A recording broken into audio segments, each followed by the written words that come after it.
والسلام عليكم ورحمة الله. حلقة جديدة مع زميلكم كورة تقديم أبو زيزو، بإذن الله تعجبكم. وأخيرا بعد عودة من جديد قررت أعمل حاجة جديدة شوية، أعمل فيديوهات جديدة، حاجة عمري ما عملت لها فيديوهات يعني.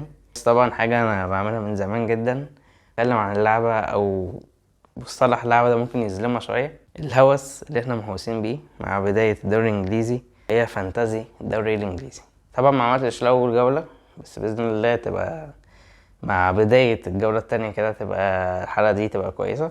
بدون بس لك كتير كده يعني، خلونا نشوف كده مع بعض السجل التاريخي، تاريخ المشرف، العظيم المبهر في اللعبة قبل كده، وهي انجازاتي في المواسم السابقة. طبعا زي ما انتم شايفين انجازاتي في المواسم السابقة يعني حاجة مبهرة جدا. لو انت مكمل الفيديو لحد دلوقتي فاكيد هتقفله يعني. اصلا مش جاي لكم اقول لكم ان انا يعني خبير الخبراء، ولا عظيم العظماء، ولا ملك التوقعات، ولا الفظيع يعني، ولا المصنف على العالم معرفش جبت كام، ولا الاول على الجوله اللي معرفش كام قبل كده، لا ولا اي حاجه من الحاجات دي. انا واحد زي اي حد بيلعب اللعبه. احنا بنلعب من اجل المتعه، و يعني خلينا ندردش مع بعض كده. حقيقة ما كنتش عارف اتكلم عليه اصلا، يعني مش عارف ابدا بايه. بس قررت كده ممكن نبدا باللعيبه مثلا، الخوازيق ان هي احنا هنعاني منها، ان هي مش هتلعب بالجولات الجايه. اللعيبه دي لو هي في تشكيلتك فانت اكيد هتتاثر بيها، ولو هي مش في تشكيلتك فاكيد هتاثر على لعيبه تانية في تشكيلتك. اول لعيب وهو كيفن دي بروين. غير طبعا دي بروين في غياب برناردو سيلفا وغياب جون ستونز اللي سعره بالفعل قل في الايام اللي فاتت.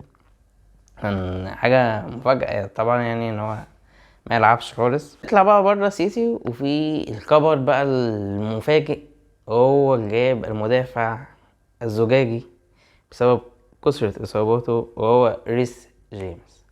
طبعا ريس جيمس معروفة كل سنة نفس السيناريو، اول ما بتصاب انت بتبيعه، بس لازم تجيبه اول ما تعرف ان هو هيرجع، عشان هو اول ما بيرجع اول ماتشين 3 يجيب لك تنين مجنح بقى ويطلع نار من بقه وجوان واسيستات وشغل عالي. فدي كانت مفاجأة برضو كبيرة جدا مع تشيلسي. جدولته الماتشات اللي جاية كويسة جدا ما عدا اول ماتش. ماتش وست هام ممكن يكون رخم مننا شوية، بس بقية الماتشات يعني ممكن نستنى من تشيلسي كلين شيتس، او طبعا جيمس كنا مستنيين ان هو يتألق يعني.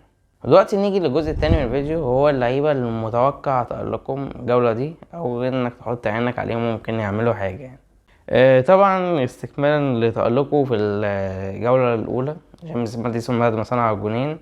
جيمس ماديسون حسب الإحصائيات تقريبا أكتر واحد عمل فرص محققة، الأسيستات المتوقعة العالية.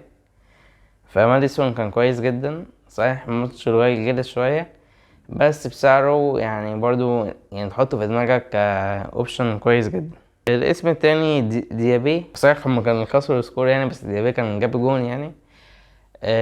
طبعا استون فيلا اصلا كان حاجه مفاجاه يعني، ان هو اول ماتش يظهر بالشكل ده، خصوصا ان هو في اخر الموسم اللي فات كان عملوا شغل كويس مع اوناي امري يعني. فديابي ممكن برضه يعني عينك عليه يعني اكيد، يعني حتى لو الجوله الجايه ممكن ما عملش حاجه، بس يعني اكيد هيظهر يعني، متوقع ان هو يتالق بشكل كبير جدا. بعد ديابي بقى في اللعيبه طبعا بتاعه برينتفورد، ميبومو وويسا. اللعيبة دي مبومو طبعا احنا عارفينه، بس ممكن ديفرنشال شوية او حاجة مختلفة شوية. ويسا المهاجم، ويسا متوقع جاب جون، وايه متوقع ان هو ياخد وقت الماتشات الجاية. او احنا كنا دايما ويسا المواسم اللي فاتت كان دايما احتياطي، ممكن ما ينزلش اصلا، بس طبعا مع قصة توني وكده فهو اللي بيلعب دلوقتي، ومتوقع خصوصا مع الجدولة بتاعتهم كويسة جدا. غير طبعا بقى لعيبة برينتفورد، في لعيبة برايتون، ميتوما، باسكال جروس، مارش. اللعيبة دي اتألقت وعملت شغل جامد جدا، واصلا برايتون يعني لسه مكملة زي ما خدوا الموسم اللي فات، مستوى عالي جدا.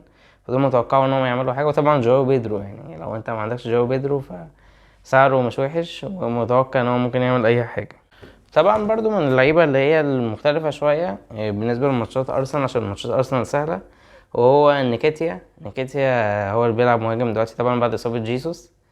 جاب جول الماتش اللي فات، ممكن تلاقيه ماتشات يعني يخطف جول الماتش الجاي، يخطف جول الماتش اللي بعده. لعيب كويس، ممكن يكون ديفرنشال رهيب جدا طبعا. وممكن من ارسنال طبعا تاني يعني هافرز برضو ممكن يتألق. سعره كويس جدا، لعيب ممكن بيلعب مهاجم وهمي او ساعات يبقى مهاجم مع ارسنال وهو خط وسط في اللعبة، فده حاجة ممتازة جدا طبعا بقى من الحراس يعني اللي هو ب4 مليون بس اصلا. تيرنر حارس نوتنجهام دلوقتي، فممكن يعمل شغل يعني كويس. يعني حطه في دماغك برضو كسعره كويس، أو عايز حتى تجيبه كدكة يعني.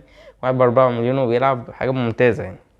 واخر جزء بقى في الحلقة وهي الكابتنة بتنقسم لجزئين. جزء بقى اللي هو انت بكابتن كابتنة عادية متوقع من يعني كابتن لعيبة كبيرة متوقع ان هم يعملوا حاجة، وكابتنة طبعا ديفرنشال.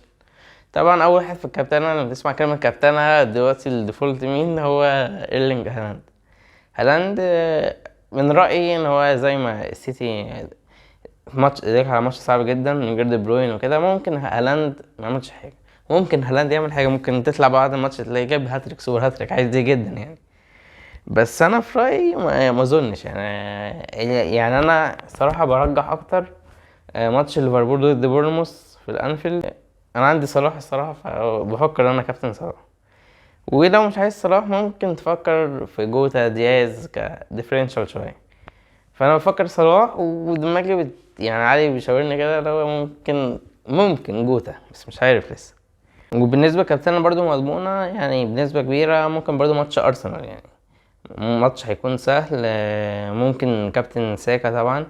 ولو انت عايز برضو ديفرنشال ممكن مارتينيلي هافرز ممكن برضو يعملوا حاجه يعني.